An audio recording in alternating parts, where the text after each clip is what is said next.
right, today is Friday, May 10th. We're going to take a look at the indexes, some of the different sectors, and then we'll take a look at earning beaters. So first off, we've got the NASDAQ, the QQQ. This is the NASDAQ 100 that we're looking at here. In the middle chart right here, we're looking at a daily chart. We've come up off these lows, kind of kicked out this downtrend here. And now we are coming up towards resistance. We have both this upper Bollinger Band acting as resistance, and then also these all-time highs that we made here. So the all-time highs at 449. We're currently sitting, we closed on the day at 442. So we're kind of approaching this area of resistance. Also taking a look here at this slow stochastic. One of the slow stochastics is in overbought territory. The other one's quickly approaching that as well. So just something to keep in mind here. I wouldn't be surprised at all if next week we kind of sell back down to this 50-day moving average and then resume this uptrend from there. Next up, we're going to take a look at the VXN. So this is the volatility index for the NASDAQ. And as we can see here on this weekly chart over here to the left side, we're kind of getting to the lower bit of that range on the volatility. So it's just another thing signaling to me that we might get a reversal next week. Not saying that's going to happen, just something that's a possibility, something that I've got my eye on. Next up, we've got the SPY, S&P 500 index right here, ETF for that. Same deal. We're up here at this upper Bollinger Band, pushing right here at resistance. Stocks or the market closed at 520 today. The high is 524. So we've also got this kind of area of resistance up here with these all-time highs. And then same thing. If we look at the slow stochastic, we're in overbought territory here. The slower moving one is also approaching that. RSI is not in overbought territory, but just something to keep in mind. Like I said, wouldn't be surprised at all if the markets next week we sell back down to this 50-day moving average, then pick up from there. Not saying that will happen. It's just a possibility and something to be aware of. Next up, we've got the VIX. The VIX is the volatility index for the S&P 500, and this right here shows a good job of how low this VIX is. So when the VIX gets ultra low, it kind of my spidey sense tingles a little bit, and it's okay. We could be due for a reversal here. So just something to take a look at, something to keep in mind. Next up, we have the 10-year Treasury yield. Treasury yields came down this week, so we were up here at about 4.6.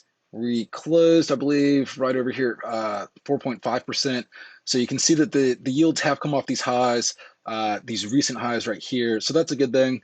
The market, job reports came in, I think, once again, or I want to say jobless claims came in a little bit higher than expected. This is what the Fed wants. The Fed wants the economy to cool off, and they want to cut rates. The market participants are acting like kids with the punch bowl.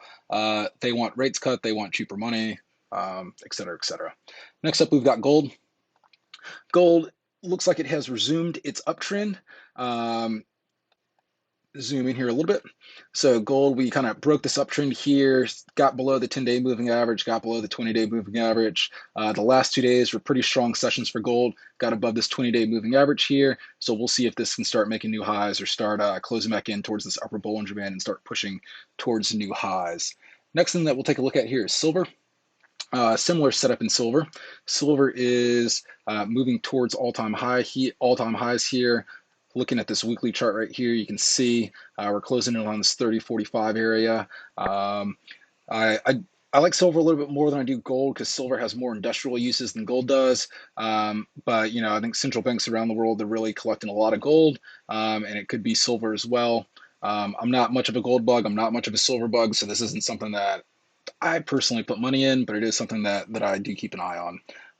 Next thing, we will take a look at copper. So this is something that has a lot of structural demand built into it. We've got the electrification of the US grid, EVs, charging stations, heat pumps going into buildings, and also data centers. This requires a lot of copper. The utility companies are seeing, unprecedented demand for electricity that they haven't seen in 30 to 40 years. A lot of this copper is going to be needed to reconductor the existing high voltage lines that we see out here. So this is a play that I like a lot. Copper, this is the futures that we're looking at, but there is an ETF for copper, the metal, and it's CPER, and it looks very similar to the futures that we're just looking at right there. All right, next up we will take a look at Bitcoin. So Bitcoin's definitely in a definitive downtrend right now. It's below a declining 20-day moving average, below a declining 10-day moving average, and it's also below a 50-day moving average that looks like it's about to roll over here. This 50-day moving average, probably after 2 or 3 sessions next week on this daily chart, will start to turn lower and trend down. And it's also a very similar setup here on Ethereum or Ether. just below a declining 20-day moving average, below a declining 10-day moving average, and this 50-day moving average has also started to roll over. So this is a declining 50-day moving average that we're looking at here on Ether. All right, now we're going to take a look at some of the sectors. So sector leaders on this daily chart here with this RSI, we can see utilities are outperforming right now. They have had just this, tremendous run. Utilities are not my preferred way to play this electrification of the U.S. grid and this need for more power. My preferred play on that are the electrical industrial components, but this is something to keep an eye on. And the reason why I say my preferred play is the electrical industrial components is because the utility companies are going to need those transformers, regulators, step down voltage, all those devices they're going to need from those electrical industrial component companies. So that's why I like that play a little bit more than the utilities themselves. Next up, we'll take a look at XLP. And what we're looking at here is the consumer staples ETF. This is another one that's been very, very strong the past week or two. And as you can see here, looking at this slow stochastic, the RSI, we're approaching overbought territory here. We're already in overbought territory on the slow stochastic. So there's been a lot of momentum behind this. And it's also showing me that the market breadth in terms of what sectors are participating in the bear market, or excuse me, not the bear market, the bull market, what sectors are participating, it's starting to widen out.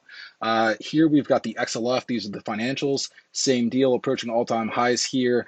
Very strong performance this past week. As you can see here, we've gapped up, and it's moving higher here. All right, next up we have the industrials, XLI, very similar setup.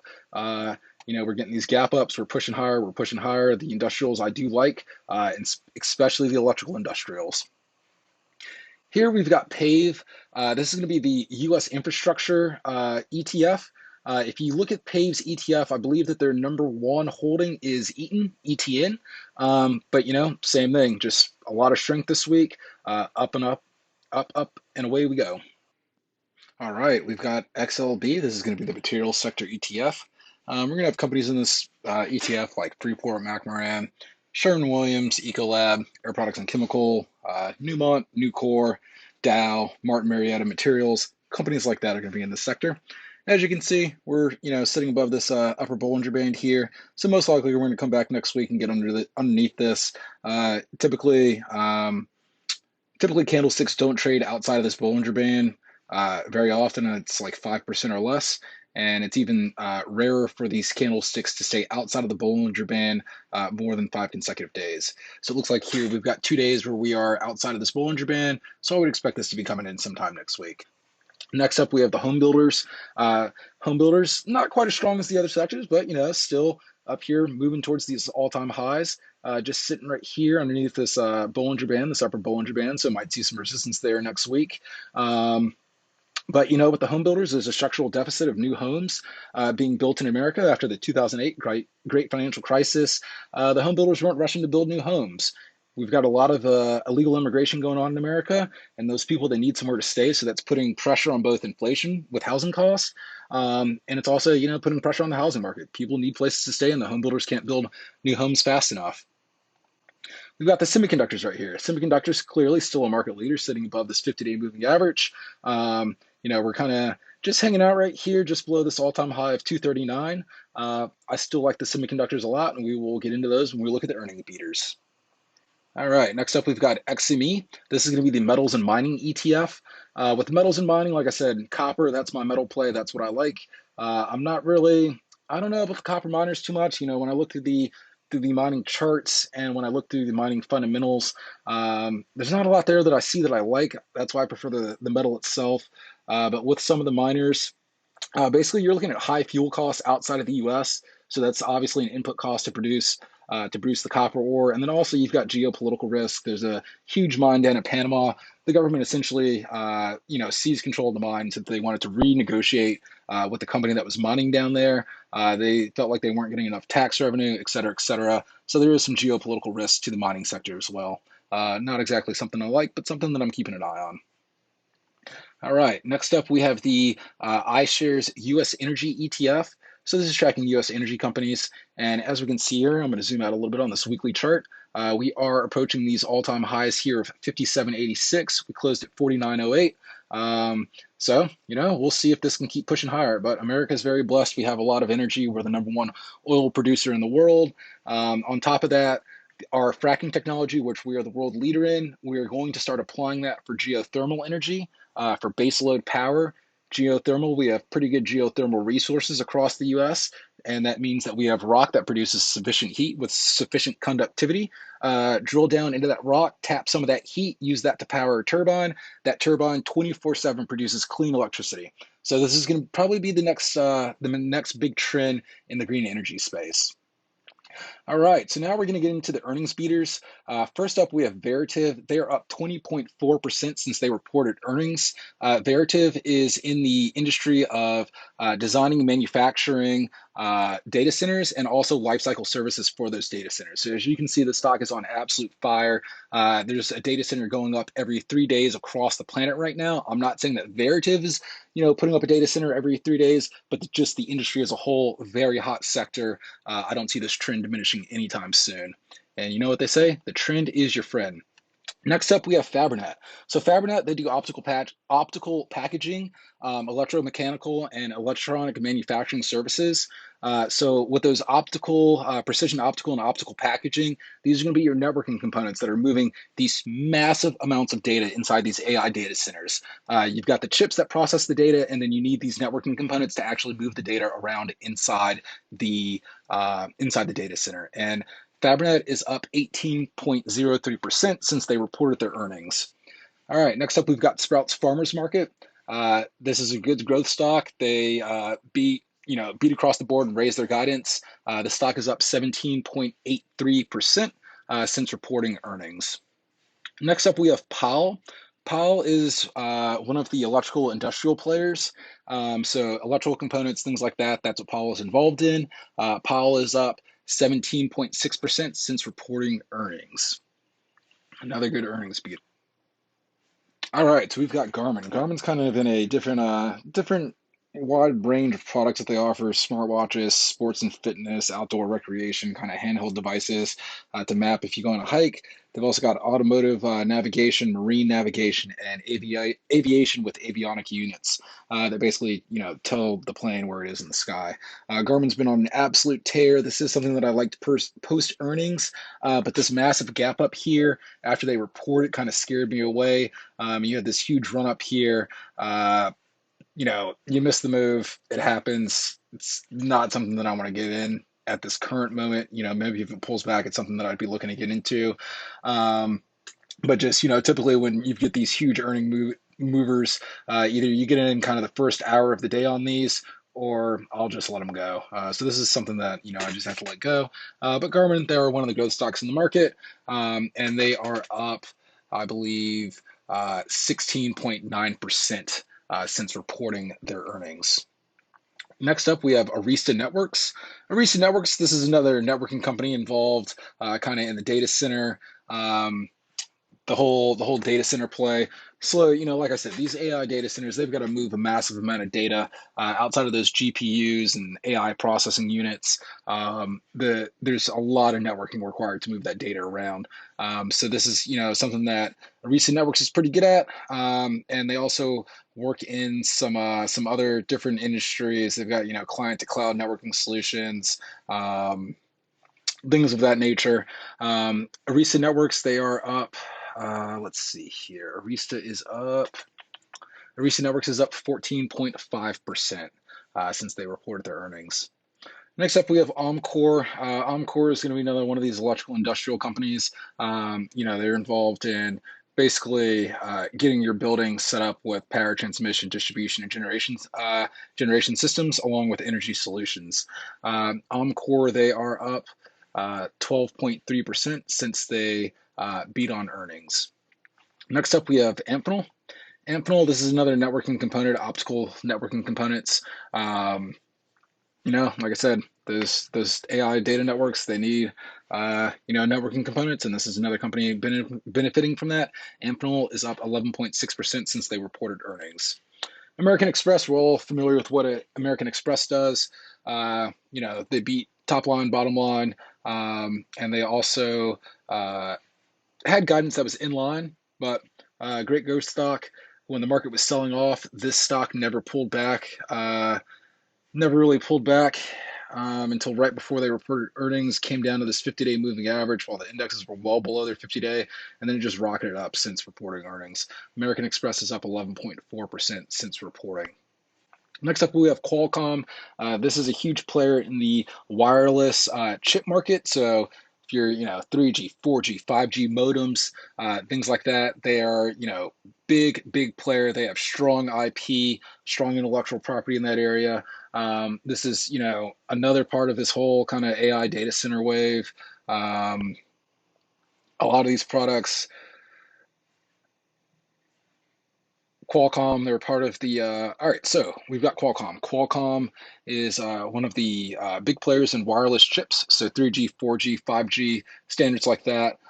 Internet of Things, being able to connect it to a network and report back data. Qualcomm, they're very big players in that marketplace. Um, Qualcomm is currently up since reporting earnings at 10.8%. So this is one of the chip makers and chip plays that I like. And as you can see here, we are approaching all-time highs from 193 about 2 years ago. All right, we've got one of the air conditioner stocks, Comfort Systems. Comfort Systems, they reported earnings. Comfort Systems is up. Uh, Comfort Systems is up 10.6% since reporting earnings, and one of their competitors, Trane Technologies, this is another air conditioning stock. They're up 10.5%. So as you can see, these air conditioner stocks on an absolute tear. These AI data centers, they need cooling. They produce a lot more heat than a regular data center, and we're seeing a lot of demand and benefit to these companies that are providing these air conditioning solutions. In addition to that, you've got India. They've got 1.4 billion people or something like that. And I think it's something like 180 million households, 160 million or 150 million don't have air conditioners. So huge growth potential down in India for both of the air conditioning stocks. Next up, we have Celestica. Celestica, they basically provide supply chain solutions across the planet, and they've got advanced technology solutions, connectivity and cloud solutions, and they also offer a lot of software in relation to managing your supply chain. So they're clearly they're benefiting from this. Let me zoom out a little bit here on this weekly chart so we can see their highs all the way back here at 87, 88. So this is a stock that's basically been working off this very long-term base and is regaining its strength and momentum. And Celestica is up 10% since they reported their earnings. All right, here we've got Pultite Group. Pult Group. This is another home builder. So they build homes across America, and they are clearly, benefiting from that housing shortage and building of new homes. Pultite is up 9.9% since reporting their earnings. All right, here we have Catalyst Pharma. They're engaged in treating rare genetic diseases. They are, right here, just off their all-time highs of 22 bucks. Currently sitting at 15.94 is where we closed at on the day here, and they are up after reporting earnings. It looks like they are up 8.3%. All right, next up we have Google. We all know what Google does. Big player in the AI space. They're one of the hyperscalers, so they're buying up these NVIDIA GPUs hand over fist as soon as they can get their hands on them. They reported, or they beat on both revenue and their earnings. Just absolute cash cow. They just rake it in. Their advertising business is a monster. YouTube business is a monster, and their cloud services is also a monster. They're up 8.1% since reporting. Next up, we have Monolithic Power. They supply power chips for data centers and electronics. So basically, you need to get the voltage down from like a 48 volt DC input and bring that down to 1 volt so the actual chip itself can be able to use that, and that's what they produce. So it's like power transformer chips is what Monolithic Power does. They had a triple beat, so they beat on revenue, they beat on their earnings, and they also raised their guidance. Monolithic Power is up 8% since they reported. GoDaddy, they are involved in the cloud infrastructure. They do website hosting, but they also have a lot of cloud storage and stuff to host the websites on. GoDaddy has been on an absolute tear after breaking out of this very long base. The saying is the longer the base, the more energy it has when it breaks out. So as you can see here, it looks like we've been kind of going sideways for 5 years. It finally broke out, and boy, did it break out when it moved up to the upside. GoDaddy is up 7.7% since beating on their earnings. All right, next up we have TradeWeb. TradeWeb is a financial marketplace, so they operate across a range of different asset classes, including credit rates, money markets, and equities. And essentially, what they offer is trade data analytics, trade execution, and trade processing, as well as post-trade data. So this is a financial player. And TradeWeb, after they reported their earnings, they are currently up 7.1%.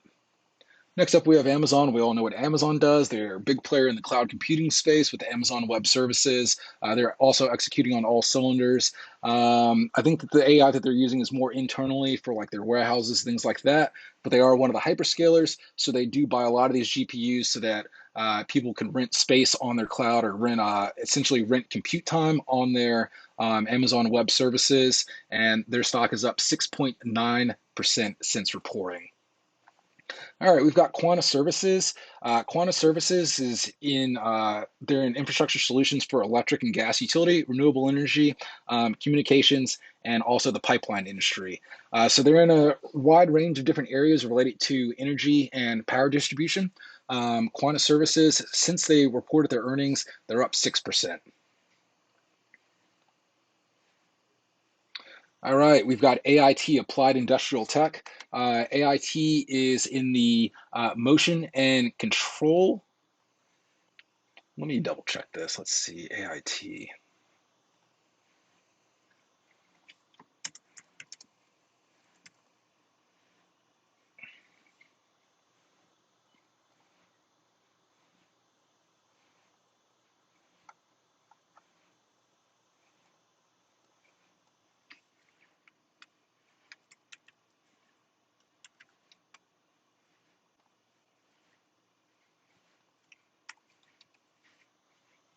All right, taking a look here at AIT. AIT is involved in the industrial motion, power control, and automation technology solutions. So basically, think of this kind of like robotics, motion control. You've got a factory that's, has automated machines that weld, things like that. That would be related to industrial motion, power control, and automation. That's what they do. So it's one of the industrials. Pretty good stock right now. Approaching these all-time highs. They were another one of the earnings beaters, and they are up 6% since reporting. All right, here we've got Ritchie Brothers, RB Ritchie Brothers. RB Ritchie Brothers, they're kind of involved in like automotive sales, wholesale sales, auctions, and auctions for heavy government equipment. And Ritchie Brothers, they are currently up 4.9% since they reported. Here we've got the Intercontinental Exchange. This is a financial and commodities market. I think this is very similar to something like the NASDAQ or the New York Stock Exchange. So just another one of the exchanges, and the Intercontinental Exchange is currently up 4.1% since they reported their earnings. All right, we've got ESAB. So ESAB Corporation, they are in the formulation, development, manufacture, and supply of consumable products and equipment, specifically in cutting, joining, and automated welding, and also gas control. So if you're, building anything that you need to build and weld, they're, supplying a lot of those products. So this is kind of related to the construction industry, along with also some of that electrical components that we're looking at as well. And ESAB is up 4.1% since they reported their earnings. We have Apollo Group. This is a private equity firm. So basically, they specialize in gobbling up companies and getting returns for their investors. Private equity, it's a much longer game. You're typically locked in for, I want to say, like 10 to 15 years in the private equity space, but they're executing pretty well. They beat on earnings, and the Apollo Group is up 4% since they reported their earnings. We've got Microsoft. We all know what Microsoft does. It's sitting just above this 50-day moving average right here. They did beat on their earnings. They're another one of the hyperscalers. They're buying, all these GPUs that they can get their hands on. They do provide cloud services. Their cloud service unit was up on their earnings, so they're growing there. It's something that we're seeing across Amazon and Google as well. And with Microsoft, they're up 3.8% since they reported. All right, we've got MedPace. This is a company that provides, think this is like a picks and shovels play on the medical sector. So if you're a pharmaceutical company and you need to get a clinical trial done, MedPace is one of the companies that you would go to conduct those clinical research trials. So it really doesn't matter if for MedPace if the trial fails or not. They're making their money just off conducting the trial itself. And MedPace is currently up. MedPace is currently up after earnings of 3.7%. So this is another one of the earnings beaters out there. Here we've got Intuitive Surgical. Intuitive Surgical, they make the Da Vinci robot system. So it allows surgeons to do precision surgery laparoscopically with these robots. It's really, really cool technology that they have. I'd suggest checking out the Da Vinci robot system on YouTube and just taking a look at it. But they did beat on their earnings, and they are up 3.5% since beating. All right, next up we have Parker Hannifin. So Parker Hannifin, they kind of work in like motion control technologies and systems for various mobile, industrial, and aerospace markets, but they're really engaged in the defense business. So they're in they're in the aerospace systems, and that's a lot of what they do. So this is another one of the defense slash industrials right here. They did beat on their earnings, and they are up 3.3% since reporting. All right, we've got Weatherford International. This is an oil and gas services company. So if you're out there fracking, you're probably going to use their services to help frack that well and explore in the oil and gas space. Weatherford International, since they reported their earnings, is currently up 3.1%. Next, we have another one of the home builders. This is D.R. Horton. D.R. Horton, after reporting their earnings, is currently up 2.9%. All right, we've got ARM Holdings. This is one of my favorite chip stocks. ARM Holdings used to be public back in the day. Their stock kind of went bonkers when the iPhone came out. And it was using the ARM chip, and it started the mobile chip revolution. Fast forward, then you have Apple ditching the Intel chips for their own in-house proprietary chips, the M series and the A series. A series is going to be in the phones. The M series is going to be in the tablets and in the laptops. Basically, the deal with ARM is these chips are very efficient on a per watt basis. Fast forward, even further, then you start seeing data centers realizing that the cost of electricity is a massive component of operating that data center, and these things are kicking Intel's ass in terms of just performance per watt. So ARM was taken private by SoftBank, and they recently just spun out a new IPO. Like I said, I absolutely love this chip stock. The three big chip stocks right now on the radar is Nvidia, ARM Holding, or not ARM Holding anymore, just ARM and Broadcom. Those are my three big chip guys. So with ARM Holdings, they did beat on the top line, they beat on the bottom line. They raised their Q2 guidance, but their full year guidance was below consensus. So it kind of had a wonky reaction after that. But we are currently up since reporting earnings 2.5% with ARM. All right, now we've got Iron Mountain. So this is kind of like a real estate investment trust or a REIT. And what they specialize in are data centers. So that's their thing. This is why you can see this is just up and to the right. If we look at this weekly chart here, this data center demand is through the roof. They're benefiting from that without a doubt, and they are up 2.1% since reporting. All right, here we've got Chubb Limited. Chubb is a insurance and reinsurance company. The insurance market, it's got great cash flows. They did beat on their earnings, and they are up 2% since reporting. JP Morgan, this is the biggest U.S. bank out there, the biggest Main Street bank. They're up 1.7% since reporting their earnings, and they did beat on both top and bottom line. All right, we've got the Trade Desk. The Trade Desk is a self-service cloud-based platform that allows buyers basically to plan, manage, and optimize their advertising campaigns. The Trade Desk is up 1.4% since reporting their earnings. Next up, we have MasterCard. We all know what MasterCard does. Um, MasterCard is up 1.3% since they reported their earnings. We've got Eaton here. This is, like I said, this is one of my favorite stocks right here, electrical industrial component supplier. With the utility grid needing all this power demand, this is my preferred play over the utilities themselves. The utility companies, they are going to need their products to expand, electrical capacity on the grid. So there's a lot of just, built-in demand baked into this. And that demand isn't going anywhere for the next, 5 to 7 years. So absolutely great stock. Love Eaton. And Eaton is up 1.1% since reporting. You got Cadence Design Systems. Now, this is an interesting one. They essentially reported in line or just a little bit under on the revenue. The expectation was 1.01 billion, and that's what they reported. The earnings came in lower than expected. The street was expecting $1.15. They did $1.12, and they lowered their guidance. But since then, since they reported earnings, they're up 0.77%. So this kind of tells me that the big institutions, hedge fund managers, the people running big money, that this isn't something that they're willing to let go of just because it had one bad quarter. It tells me that this will probably get running again.